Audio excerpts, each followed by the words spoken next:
but it's telling him it's a sacred duty, and nothing will happen. Nothing will happen. Everybody that does not agree with you cannot be a fool. Today, those who brought you, how did you call him names now? How did you become local government chairman? Did you win the election? If not because of Odili. Everybody has done better. Odili's wife, you call them names now. Amaewhule who put you chief of staff and gave you the platform. You call him names. You insult his family. So Fubara is not the first to experience all these things. So that he has endured him over the years. Everybody. He's the reason why Ayede left our party. He's the reason why Umahi left our party. He went as far as nullifying Umahi's election. With their group. And insulting the man that he left the party. Same party is destroying today. Who brought Shedi? He brought Shedi. Because of his nature. And I keep saying it. And I say without any fear or favor. We know ourselves. You brought Shedi against every other person interested in the party. Imposing. You are the one that went to war with Shedi and nearly destroyed the party. You are the same person who brought second news.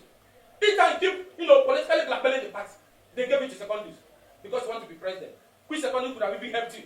You remove second news with a high court order. You brought EFGI. Carried him everywhere. The same you with the autumn removed him. Today again, when end of this war, now they have started doing the right thing. You call them stupid because you think you are doing the monopoly to open your mouth and be talking like in a beer parlor.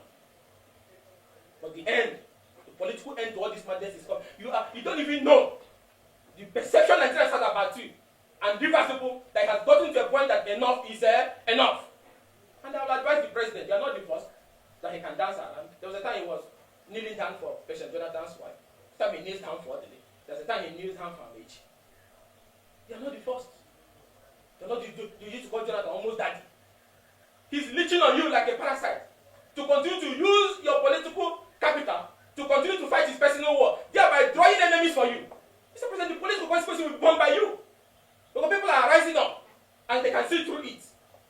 Because you can't have a minister who goes on this political rampage and you sit there. By your silence, it means it's okay for you. You brokered a peace accord, he breached it, he continued his case in court and obtained a judgment at the back of the governor. That same judgment, as bad as it is, the governor is implementing it. He is the one now with his group that is trying to make it impossible. And until we calling him boy and idiot and everybody, both judges, everybody is insulting everybody. People are not fooled. There's nothing he has monopoly of. So that's why this tension can be avoided by advising him. If he thinks there's nothing that can remove Fubara, if that's what is pinching him, getting him frustrated, he should be ready to get more frustrated. That budget, when they finish running, they will receive the budget. I think the whole world have seen that Fubara has implemented the judgment of the Supreme Court.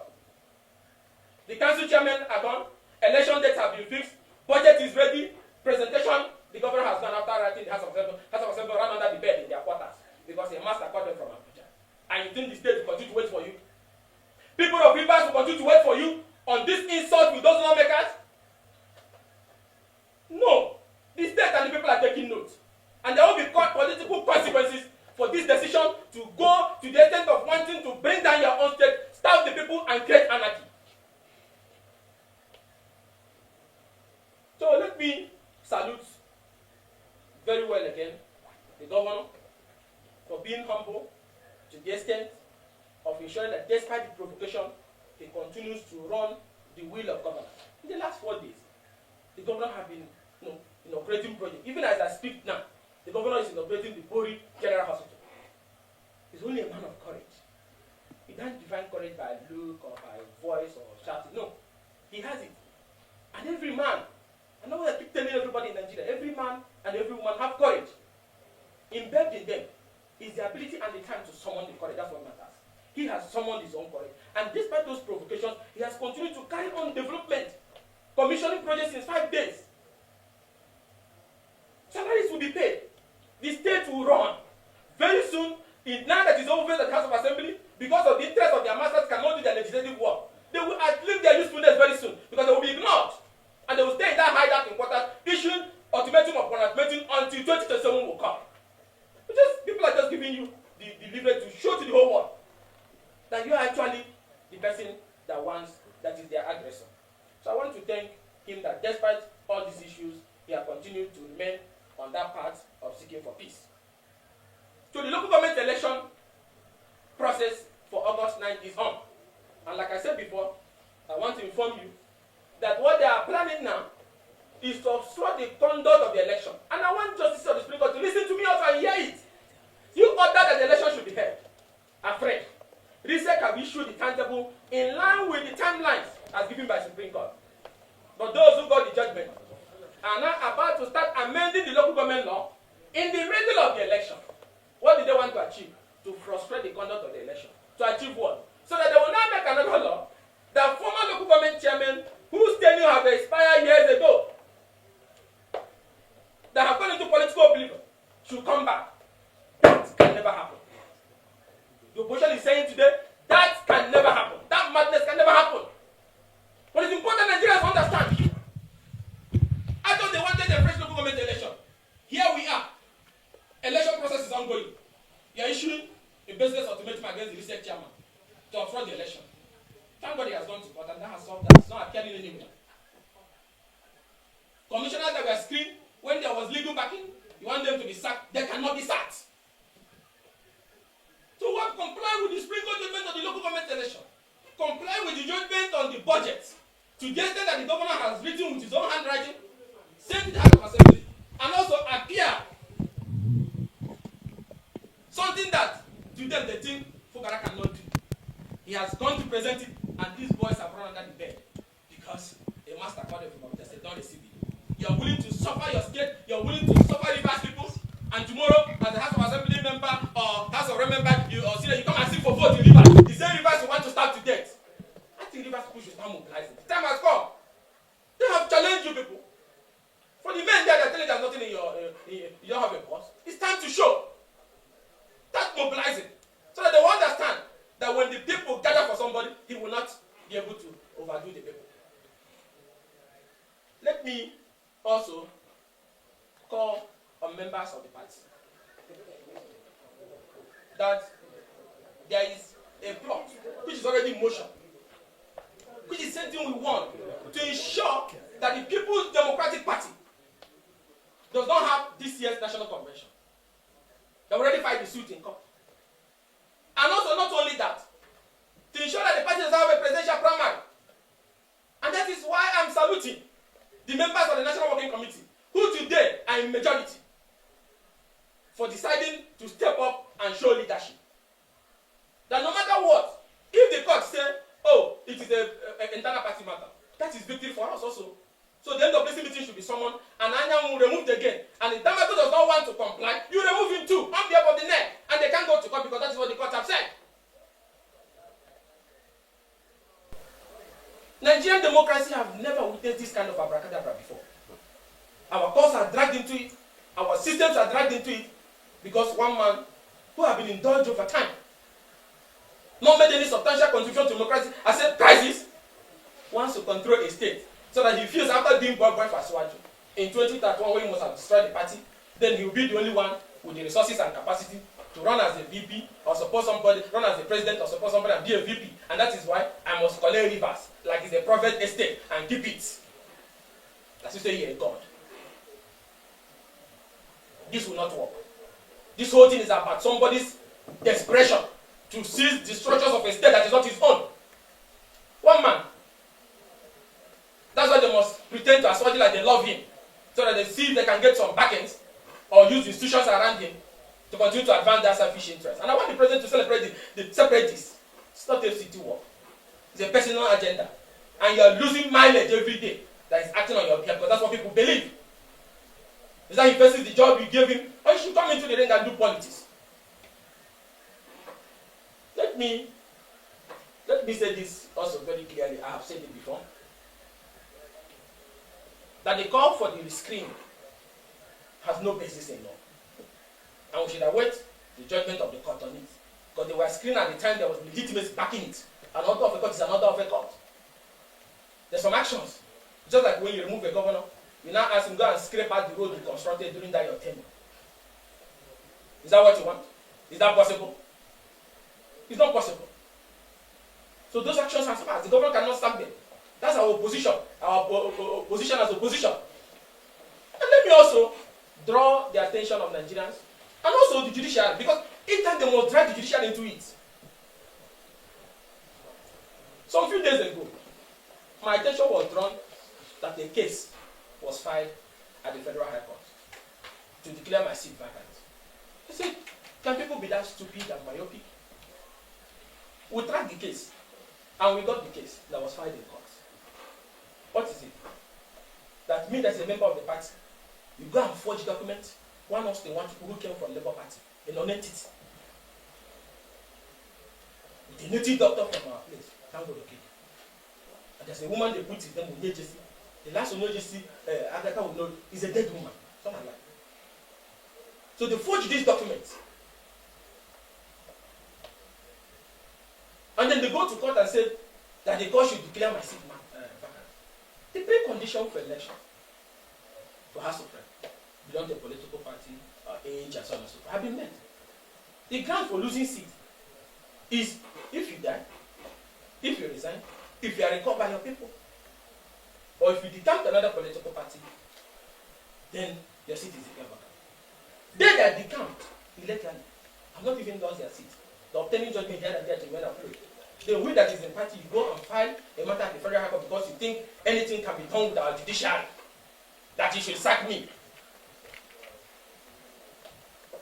Now, Nigerians need to take note of this, because I will still come back to this later on, not today, in the days ahead, to speak on it.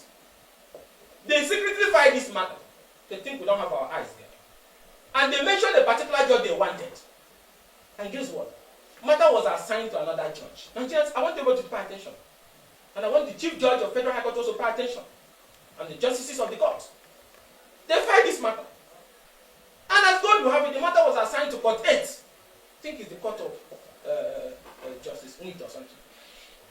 They say, oh, that judge is going to be stubborn. We will not agree to sack Ikenga even though we don't have the legal basis. Guess what they did? They didn't know we were following them. They withdrew it. Look at it. They withdrew it. And guess what they did again? When they withdrew it, because it was assigned to a judge who will not do that stupid desire. And it was, and guess I don't know how people become sand these days. It was filed by a senior advocate for that matter, J.J. Usman. That you conduct a kangaroo suspension of somebody in the party by people who are not members of the party, and you go to court and say, declare his seat vacant. In that case, if you want to remove the president, you go to his ward and say, oh, I have removed him from the party, so he comes out as president. Look at the kind of anarchy they think they can force on Nigeria, because they think it's possible. And the legal disciplinary committee is no longer doing much of their work. How did J.J. Usman, he filed this, and he was assigned to a judge, and they say the judge is not going to do their bidding. They withdrew it, but we already have a copy. Look at the copy. Then they refined it again, the same thing, the same number of pages, the same parties, the same lawyer, J.J. Usman, whatever they call him, by Nwike group there. And then with them and then one non-entity Austin they are using. They filed it, they withdrew it, because you went to a judge that they did not. Look at how they want to predetermine judgments and all that. Because you are fighting the king. You think this whole thing can stop me from speaking out? Are you okay? I was speaking out more boldly even when I was not a lawmaker. And I continue. I'm not defined by power. I'm not like some of them that have no business or second address. This thing don't define me. My conscience and my courage defines me at every given point. They fight this thing, the wicked group, to declare my seat vacant with no basis in law. No basis in law. When it was assigned to a judge they did not want, I want Nigeria to be hearing, they withdrew it and secretly refined it again. Same lawyer, same matter, same this thing. And they say it had been assigned to Justice Suleiman. We'll come back to it in the days ahead. I am not scared of this. None of this can change me. Not that these things will embolden me on the need to continue to speak for a decent society which will benefit all of us. That we cannot personalize our judiciary. We cannot destroy the political space, burn down all the political parties, drag the name of our judges down because somebody is looking for what does not belong to him, because there's no other way to survive in life. And that's why we must be constituting nuisance. So I want Nigerians to see it. Look at it. The first one has a suit number, CS 281 2021. The other one, Federal High Court CS 358. Same lawyer, a senior advocate, Usman, whatever they call him. Because the Nwike group want it. You want to declare against that. You want to destroy the norm of the judiciary to now set a precedent that people can go claim in their dream that, oh, they have expelled somebody from a party, then you declare his seat vacant. What kind of legal principle would that be? You have jammed rock on this matter. So, let me urge all Nigerians and people of Rivers State. We owe our country and our democracy a duty. And also our governors and end of this members to stand up and ensure that one, the National Executive Council meeting held as planned, that anyone on no account returns back to the secretariat of our party. And that for the fact that we have over 15 members of NWC out of 18 committed to ending this madness, that if he likes, let him go to Congo and secure an expert order and come back, no problem. But since it's an internal party affair, the party should also remove him because it's a threat to the survival of the party. And also for the NWC as constituted today to dissolve all those state chapters that were illegally constituted, from Rivers to Imo to Kano to every part of the country, and constitute the executive of the zonal congresses of our party, especially the South. And also to tell Rivers that your local government election will hold in compliance with the judgment of the Supreme Court, that when the reset led by a man of credible character, Justice Enabling, is doing everything possible to hold the election. The Nwike group is doing everything possible to ensure that the election does not hold. And I want also those at Supreme Court, the President and Nigeria, to also note that timetable have been set, preparations have started, but they are now trying to amend the local government law in the middle of the election to scatter it. And I say boldly today that any illegal amendment conducted in this ongoing election, which has started, that amendment is barbash, it will not work, it will not stop the conduct of that election. And that the attempt to, through the back door, bring former local government chairmen who have left years ago through a kangaroo House of Assembly resolution amendment that they should come and stay in office. I know that's what they are. The lawyers are already drafting the amendment clause, but it's dead on arrival. They are not going to step inside that council because they are telling you how bad it's bad. So if you love democracy, support the local government election. But that's not what he wants. And also, which is very important, despite the fact that Mr. President intervened and all cases should be withdrawn and former appointees returned to their job, it was complied with. But he kept on abusing the man and kept on resigning. And when that is going on also, the man withdrew the case in court as ordered by the executive, the president, which he ought not have done in the first place. And then the Nwike group went at the back and obtained judgment of the Supreme Court that created this problem. But despite that, Fubara has moved ahead to implement that judgment by going to present budget. A gate that was open, as I was driving in, they locked the gate and ran under the bed because they called him and said, don't present, they want anarchy. But I tell you today, Rivers people, the governor is courageous. We have confidence in him that the state will continue to run, and that the House of Assembly people, if they continue on this path, will be a forgotten issue. Because the interest of the people is superior and above those personal interests. So I want to thank Nigerians and all lovers of democracy who have stood in defense of our democracy, who has supported that the right thing should be done, and members of our party. And I will recap it all by saying that it's only when good people keep quiet that evil continues to triumph. Rascality continues to triumph. People continue to behave like they're untouchable. And it's also important to know that all of us have courage in us. It's not about ability to summon your courage. This is the moment that we all must summon our courage, not just on Rivers matter, not just on PDP matter, but on issues that will help to advance our democracy. So on that note, I will end by thanking the PDP staff who resisted the talks of the Amaewhule and Nwike group, who stormed to the shop NWC meeting to stop the participation. But today we're happy Ugochinyelu, the National Secretary, has participated. And we want to announce to our party that we have 15 NWC members out of the 18. They have only 10. So at any given time, no NWC meeting will head except those progressive who want the right thing to be done, wait for it. And in the event that Amaewhule returns here, you remove him again because an internal party affair. And I want to thank the governor for, despite all the provocations, that he continues to commission projects, I saw the way some people is provoking them and making their body to scratch. But we are proud that that you're commissioning projects, doing projects despite the provocation. And we're also proud of you for complying with the Supreme Court judgment on the local government election and on the budget. The whole world and the eyes of everybody in Nigeria is on these boys who are working for Nwike. How they move forward determine their future in River State, because the people will rise against them very soon to stop this nonsense. So if they don't want the anger of the people, then they should do the right thing and open that their hard and receive the budget. There's nothing to hide. So with the budget presentation and the local government election fees, all is set for the full compliance of the Supreme Court have been achieved. And anything anybody think that you can destroy the government or impeach him, Fubara cannot be impeached. I'm just saying it clearly. And Nwike knows that. He cannot. So let the president call his minister to order, and that this is coming to a point where the people can no longer take it along. Because whatever he's doing, people are misinterpreting that he's doing it for the president. So I thank all of us of democracy, I thank members of our party, and I urge us to continue to stand firm that victory is very, very close. Thank you, and God bless.